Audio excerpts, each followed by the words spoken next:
and even outrageous if I was an animal that kept me in cages. So get ready for this. Y'all ready for this?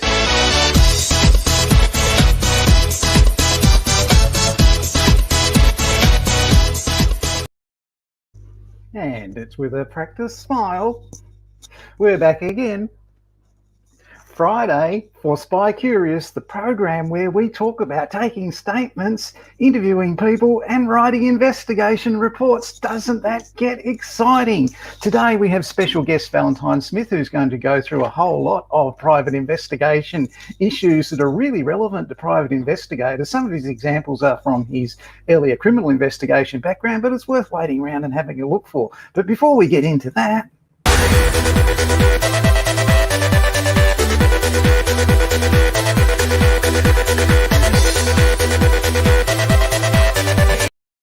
if you want a job as a licensed private investigator, go to this Facebook page, Australian Private Investigator, Corporate and Government Investigator Jobs. Just search for it on Facebook, ask me to join it, and you'll have access to over 4 years researchable vacancies and current vacancies today. So let's have a look at what's there this week.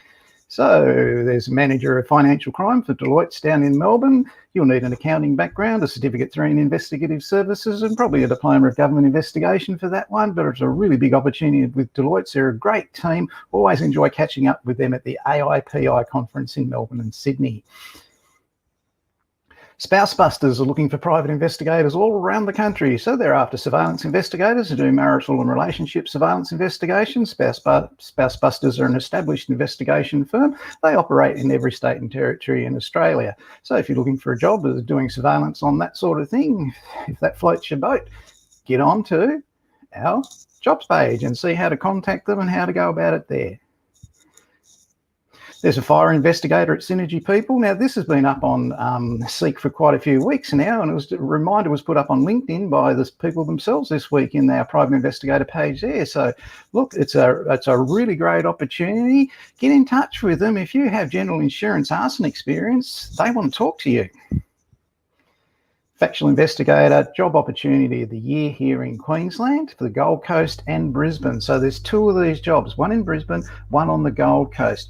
G. Hughes and Associates is an established investigation agency, and later on in the program today, they're going to be my feature private investigation agency of the week. But they're looking for someone to conduct liability investigations, take statements and write reports and inspect scenes in regarding to negligence and liability. If you're a recent graduate student of the Australian Security Academy, I can't recommend G. Hughes and Associates highly enough, otherwise known as GHA for simplicity.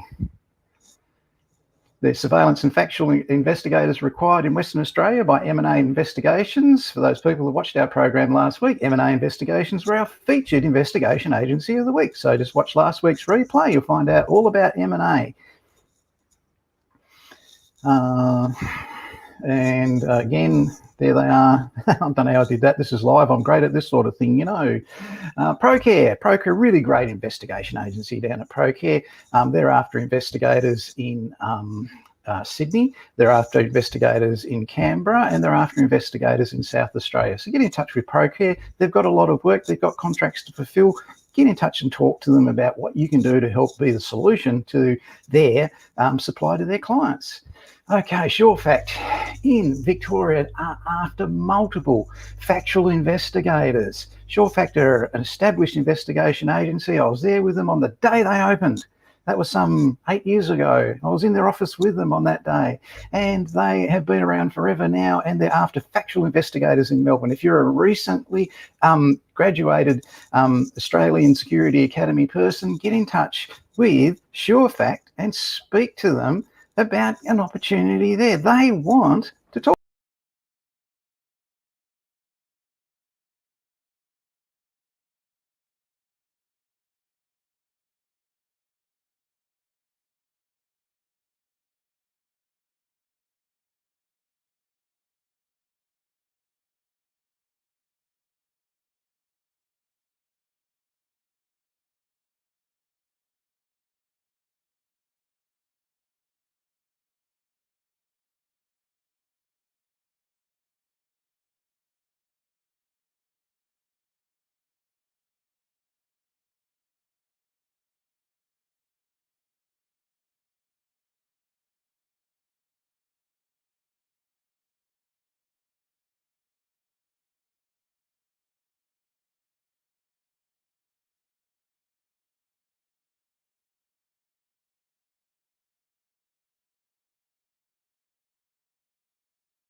Val, you always know when I've got a very important guest because I put my Batman cufflinks on for extra good luck.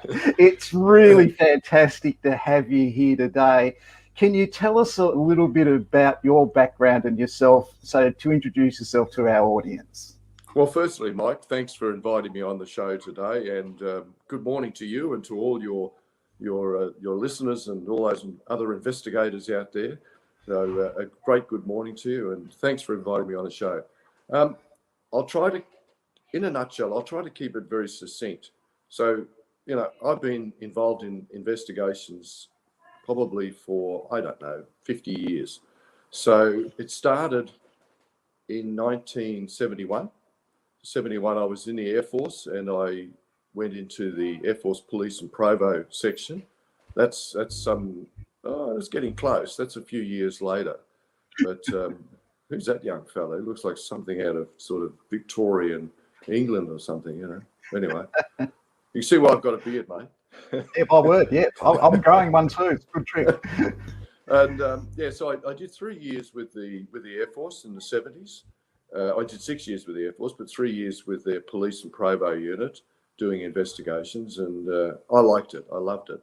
And then after I got out of the Air Force in 74, and I went into what was then the Commonwealth Police, which is now the Australian Federal Police, but only for about 6 months. And I was doing asset protection and that sort of thing. The conditions were very good, but I was pretty young and I was looking for a bit of action. So I ended up joining Victoria Police in 74 and retired from the police in 2013, and then started with Stopline, which was basically going to be a stopgap until I decided what else I was going to do. And I'm still there. So that's it. And there's all sorts of other bits and pieces.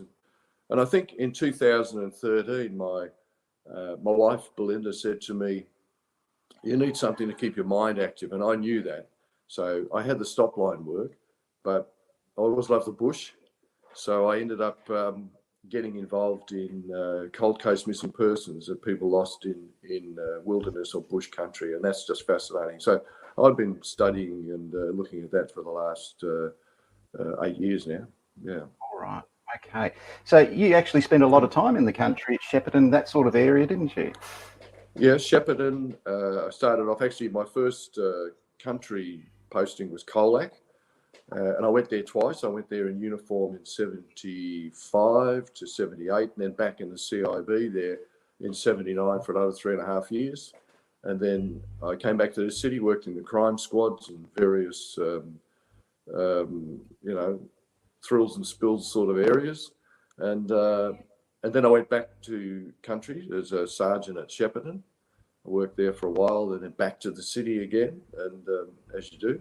And then I took the job as station commander at Seymour, which got me into the northeast country, which is I enjoyed that. And then back to the city again, and Crime Stoppers and that sort of thing. Okay.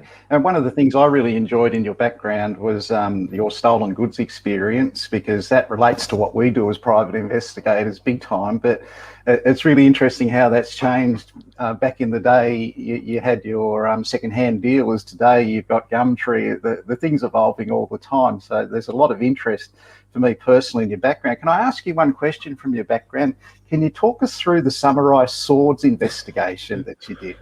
Well, that's an interesting one, Mike, and I'm glad you brought that up, because that and another job which I was doing at the same time in relation to very expensive violins.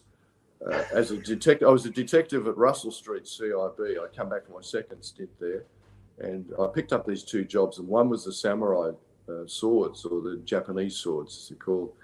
And I think it was an interstate or international inquiry that might have come through from Interpol to look at the buying of these swords, and there'd been some stolen somewhere.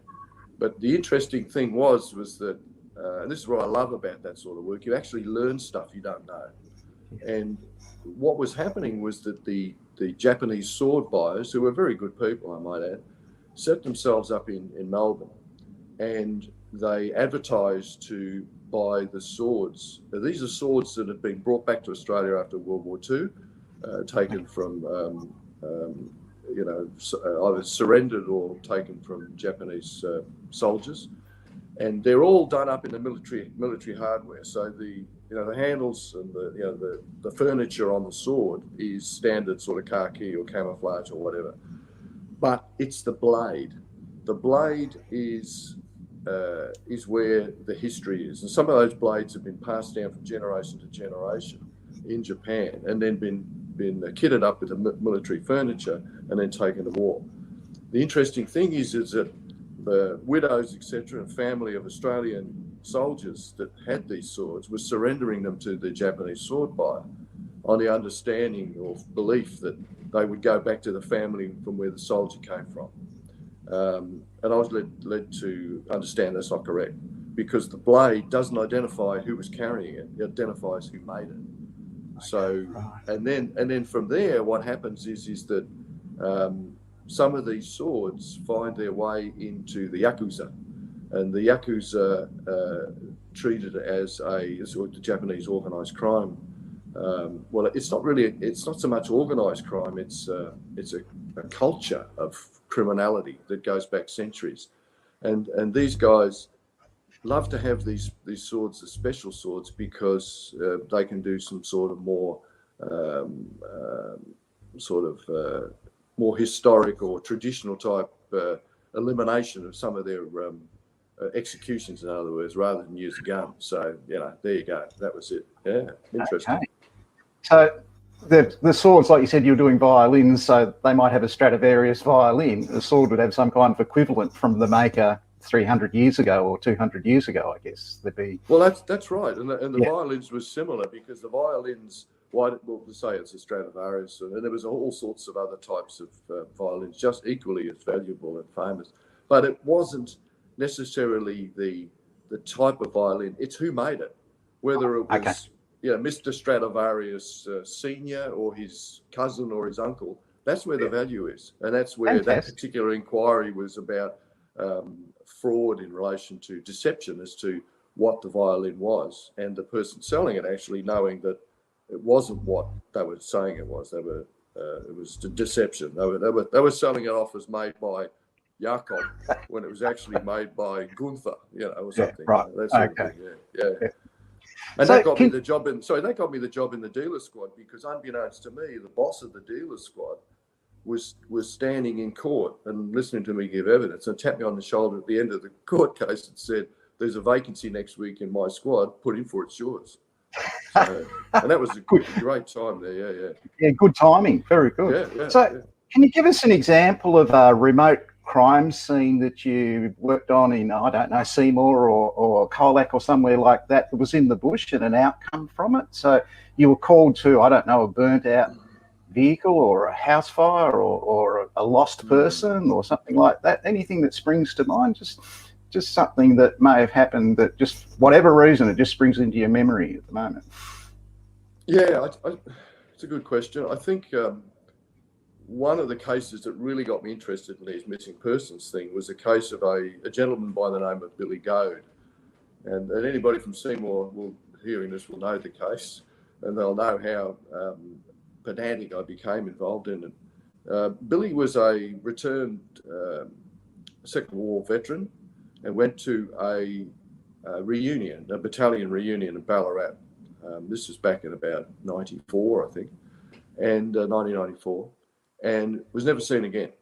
Now, what happened was that he went to the reunion, I think it was on a Friday or a Thursday, but it wasn't until the Monday that the family reported him missing.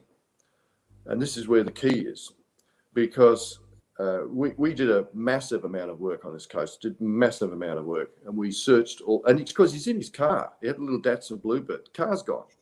So we searched everywhere, could not find him or any evidence of the car leaving the road and that sort of thing. And so we've got all these different routes between Seymour and Ballarat, through the bush at Puckapunna and all that sort of thing. 2 years later, and at one stage, I might add that this, because of circumstances, I won't go into the detail, maybe I will some other time, but the case actually turned into a suspected homicide because of all sorts of things. And that was investigated and got nowhere, and there was all sorts of things like that. So, but 2 years later, I was on patrol as a supervisor somewhere near Eildon, and I heard this inquiry come up over the air in relation to the registration number, which I knew was Billy's car. And I just, it was like a kid with a new toy. I was off, so back, I started getting resources and sorting things out.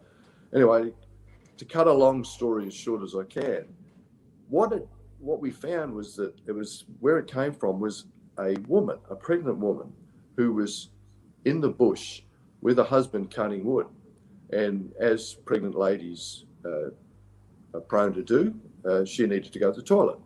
So 2 weeks prior, she wandered off into the next property and saw the bottom of this car sticking out of this crab hole in a creek that was a tributary of one of the major creeks up there, and didn't think anything of it. On this day, which is 2 weeks later, she needed the same urgent call of nature and went to the same spot, but this time the water had receded a bit. She could see the number plate. Anyway, we knew it was Billy's car. Well, Billy was still in the car. And I won't, for the sake of family and what, I won't go into the details of that. So we got Billy out of there and we got the car out. And when I started to pull it together, we did all the usual things like see what gear it was in, where the ignition keys were, what the headlights, the broken headlights, all that sort of stuff. So we had all that examined. But the fascinating thing was that there was two parts to it. One part was that the fence, he'd gone through the fence, and we could see the barbs on the wires had concertinaed, so they'd been pushed along the strands. So there was great gaps in the fence with no barbs. That's where he'd gone through and strained all of the rabbit fencing, rabbit-proof fencing, stock fencing, all that was strained. So you could see the diamond pattern stretched, but it had all been repaired, because what had happened on the Friday when he went missing, or Thursday, there was a big storm. And an absentee farmer had come along and seen, he was a farmer from Melbourne, and he'd seen a hole in the fence. So he'd fixed the fence. So by the time it's reported, there's no gaps in any fences. And the car, we could track the car. I had the major collision unit guys come up. They were fascinated. These old boys like me that really just pulled apart this scene. And we could track that car where it went off the road, through the fence, where it had scarred trees going through, taken the bark off, and the trees had healed. Because this is 2 years later, I might add. I forgot to say, this is 2 years after he's gone missing. So, and you could see where it rolled, where it gouged into the dirt. The dirt was still in the tops of the wheels because the wheels were sticking out of the creek. Anyway, I'm going on and on and on. I get excited about these things. So we got it out, we got him out, we got it all sorted. But one problem was his wallet wasn't with him. His walking stick wasn't there. His watch wasn't there. So where were they? Anyway, this is a lesson about taking cars out of waterholes. I waited about a year until the creek had dried up in the drought, and I went back to the waterhole, and in the cracked mud on the bottom of the waterhole was his walking stick, his watch, and the wallet. And the interesting thing was that the notes had all curled up. They'd all sort of just rolled up, curled up. It was all there. And his driver's license, all his identifying material. So what I can assume has happened, the windows were broken already. So that was obviously in the roly-poly across the paddock or through the bush, is that as the car's been pulled out of the water, there's flushed out through the windscreens. So that was a mistake we made, is how we retrieved that car from the water. But yeah, you just got to, there's unanswered questions that needed to be answered. So there you go. Yeah, that's it. Anyway. Those cracks only exist in Victoria. No. They don't happen anywhere else in that cracked mud. Take you overseas now. What was Operation Infrared, and what was your involvement? Yeah, that was an infrared. Yeah, okay. I was at Crime Stoppers, and I had a bit of a reputation of being, I was there for so long, that's probably why I had the reputation. But I was doing a lot of the operational work for Crime Stoppers Australia and Crime Stoppers International. So I travelled the world a number of times with the Crime Stoppers organisation, around the world. And I was contacted by Crime Stoppers International and they said, "We got a job for you. We want you to go to France to work in Lyon with Interpol." And what it was that the head of the president of Crime Stoppers International, who was a member of the London Metropolitan Police, and the head of Interpol Fugitive Subdirectorate, the international director of US Marshal Service, those guys had got together in one of those informal meetings that those sort of guys have, we all have, and decided, well, we got a great idea. And it actually came out of Operation Falcon, which was the US Marshals big fugitive roundup that they have every so often to catch all these guys that are on interstate warrants that have done an interstate flight somewhere in the US. So they modelled it on that. So they said to me, we want you to run the Crime Stoppers International operational side of the thing in France. So never been done before with Interpol, never. So that was fantastic. I went over there. I was over there for 2 or 3 months.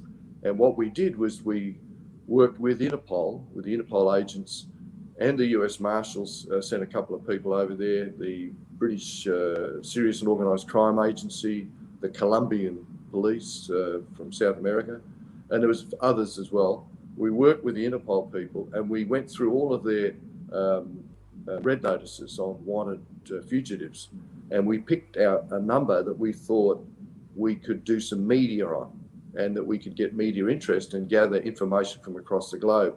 So there was a fellow called Peter Price, which some people may know, that he's very well known in Crime Stoppers International, but he's a media fellow. He's public relations and advertising and media. So he did the media side. So what the idea was we were looking for the information. It was where the information was at. So because a person, say, wanted in New Zealand, and they're from, say, Samoa, and that's actually a true case from that operation. So guys wanted for a crime in New Zealand, but he's from Samoa. But we realised, looking at doing an analysis of the guy and his movements, etc., that there's a good possibility that the information is in Australia, and it was. So we got the information from Australia that linked that together. And so, yeah, it was very successful, and that ran for a number of years. And out of that, Peter Price and I put our heads together, and we decided to create Operation Rome, which was a similar thing in Australia, where criminals that had done interstate flight we would do a profile on them, analysis on them. We would ensure that the police that wanted them, the various state had extradition warrants in place, so they're good to go.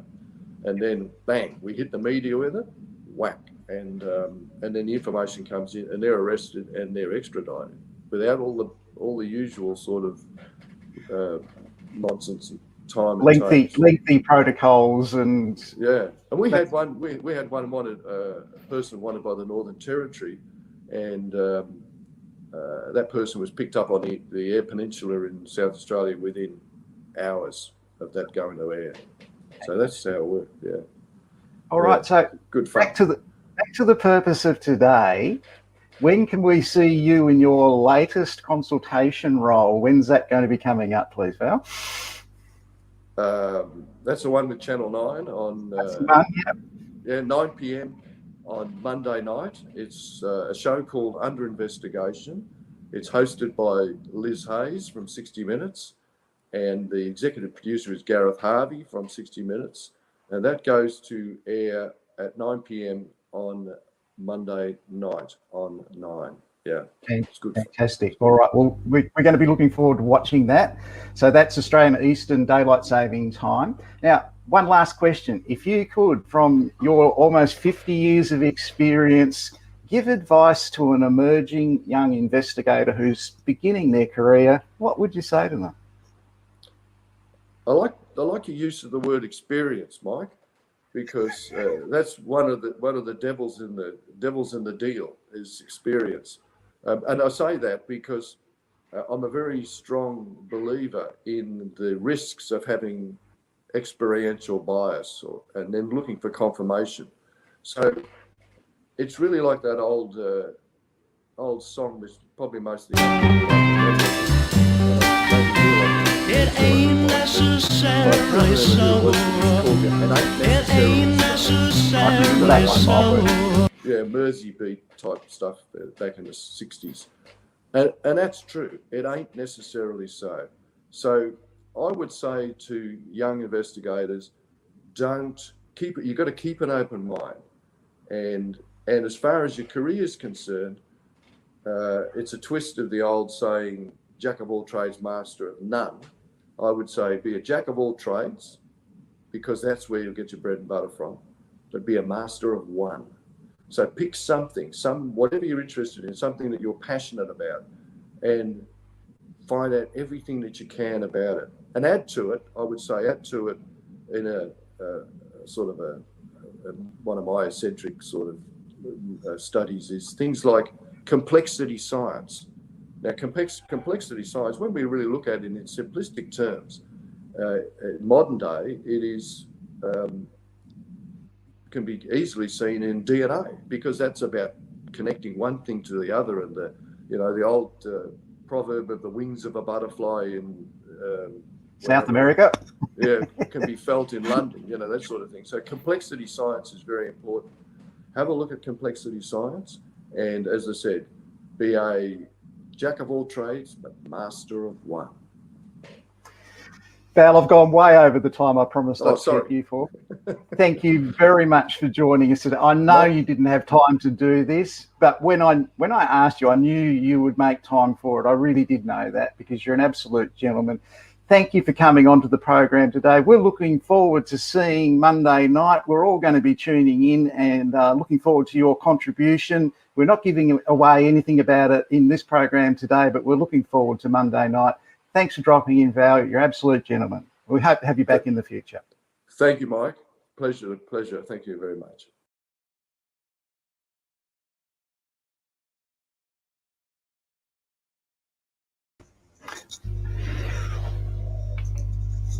What a really interesting case, and what a great bloke. So 2 people have gone missing in the Highlands of Victoria. It's suspicious circumstances. Liz Hayes has brought together a team of professionals to have a look at it, and Valentine is one of them. So I'll be tuning in at 9 p.m. on Monday, and I'm sure a lot of the followers of this program will too. So let's have a look at our featured investigation agency of this week.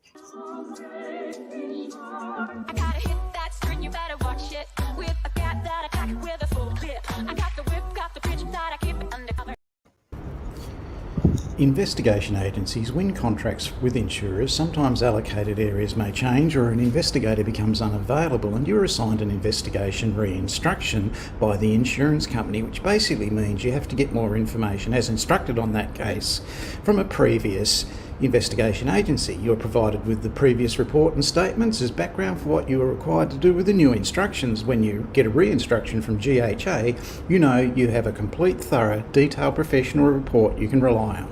Under the ownership and command of Nell Robertson, this is one of the peak investigation agencies in its class. The client wants the best investigation done on the most complex matter. GHA is where they go for government, corporate and private investigations.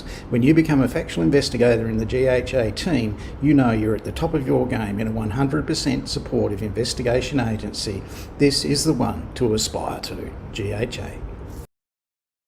And you saw it here today. Earlier in the program, they've got vacancies in Brisbane and on the Gold Coast for factual investigators. Right?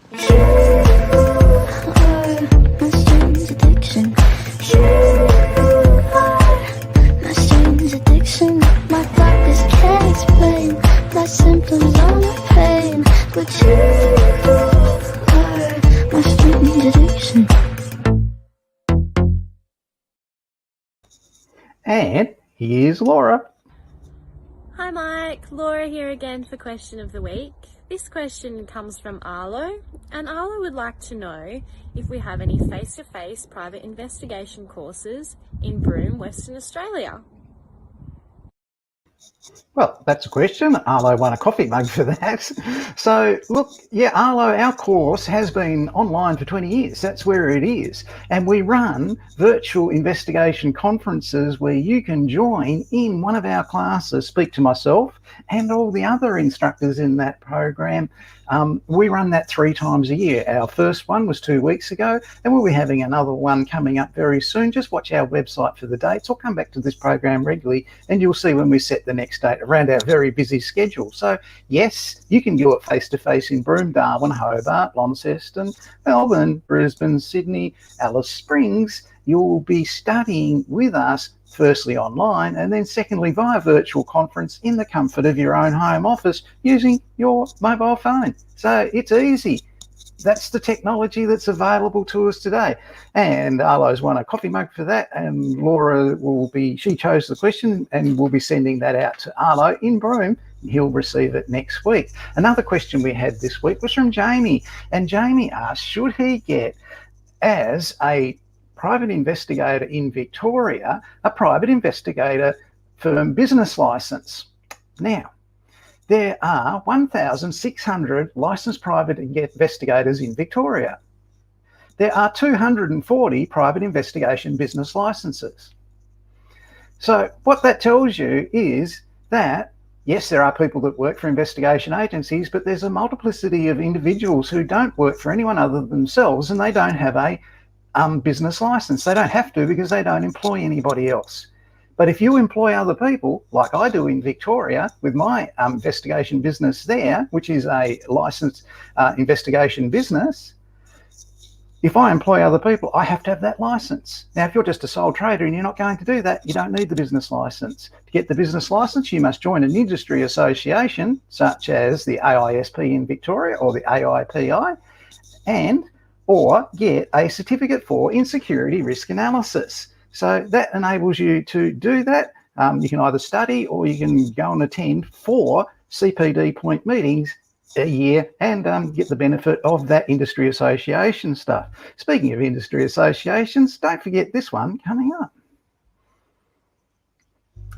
This is the AIPI National Conference on the 18th and 19th of March. So it's 2 days with 7.5 hours of continuous professional development points, and they want to see that you're there, you're tuned in, you're watching, you're participating. That's a great little conference there put on by the AIPI, and that's a continuous professional development virtual event sponsored by Duxton Hill. And Valentine, who he usually works for, they sponsor that Stopline. They sponsor a lot of the AIPI stuffs too. So hi to Andrew down there at Stopline. He's a great sponsor of the AIPI, just like Duxton Hill and myself. So getting on that program at March 18th and 19th. It's a national event. It's virtual. You don't have to be a member. I think you pay $95 a day and you're in, and there's some pretty good learning in that event. Now, so I've done that. Other news this week, this is a really important, I've missed it 2 weeks in a row, and it's important that I get it up here now. Naomi Lowe, an investigation instructor for the Australian Security Academy. She started a new position as a Victorian Building Authority investigator. Congratulations, Naomi. She's seen there pictured in that picture holding her Australian Security Academy coffee mug. Fantastic work, Naomi. I hope you take that to work. Don't forget, people, Brookside are looking for investigators for general insurance nationally, so get in touch with them. LKA Group are looking for factual investigators. Over in Perth, Auswide, factual investigators are required there. There's factual investigators required all around the country. Pinkerton's, the oldest investigation agency on planet Earth, are looking for investigators. Done it again. Live. So get in touch with them down at Pinkerton's. They want to talk to you and they want to give you work as a factual investigator, just exactly the same as SureFact want to give you work as a factual investigator. We can't get enough licensed factual investigators around the country at the moment. ProCare, they're looking for investigators. G'day everyone at ProCare. Great team at ProCare. Fantastic investigation agency.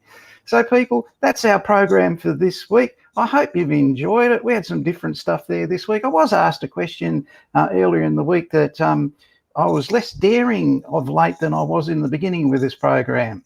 So I'll address that in a minute, but we've got to go out. It's the finish for the program, so I have to finish in my usual way. We don't know it's over until this happens.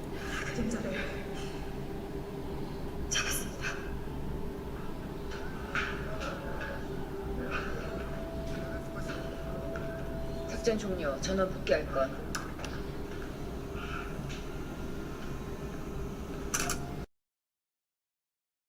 Mission complete. All units return to base. So let's get a little bit daring. Here's the winning lotto numbers for next Thursday night. Put your house on it.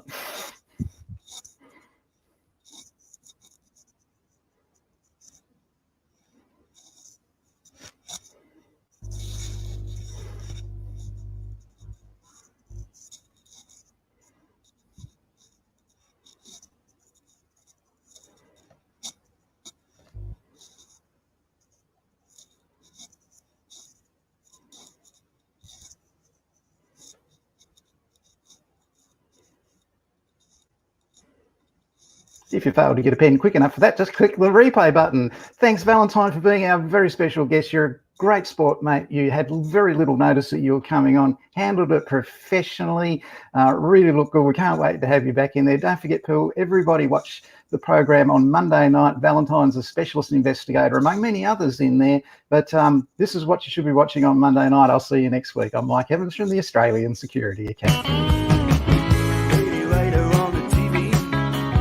Talk about the Virgin Mary, reminding me of you. The expectation left to come up to you. Lady right on the TV, that she had another quality, the way you used to love. And I know you never read a book, just the way that her hair fell down around her face. It's really important to join an industry association. And the reason it's important, it's not just the sisterhood and brotherhood that comes from those meetings and the networking, is the industry associations have a code of conduct. And under that code of conduct, clients can rely that the AIPI will hold people who are members accountable for that code of conduct. So if anyone has a complaint about another member and the way they've been behaving, that sort of thing, you can get in touch with the AIPI and say, hey, what's going on? This guy's tainting us all with the same brush by being a dick. And they've got to do something about it. Now, usually they'll go straight to the state manager of the AIPI, who will investigate it where that behaviour took place in that state. And from there, then they'll take it to the national executive, and then they'll make a decision on what they've got to do about that rogue member. So keep that in mind. It's a very important point. It's one of the major reasons I push membership of industry associations. It's an industry behavioural issue for people that get out of control. And it's one of the benefits of membership. So please consider that when you're looking, look for investigation industry associations that have a code of conduct and hold their members accountable to it. That's an important thing when you're deciding where you're going to join. See you next week.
Thank you.